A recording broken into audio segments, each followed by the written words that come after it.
This whole scandal of Bishop T.D. Jakes and Puff Daddy, it does. Don't you suspect this guy that claims he's a revealer of truth?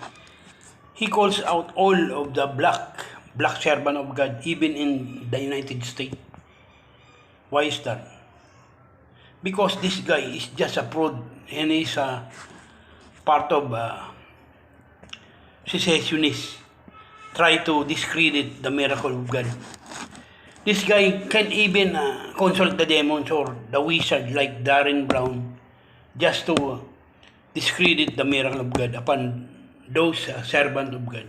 So, think before you believe on this guy. You will be judged if you believe this guy. You will be judged by the Lord. Because this guy is touching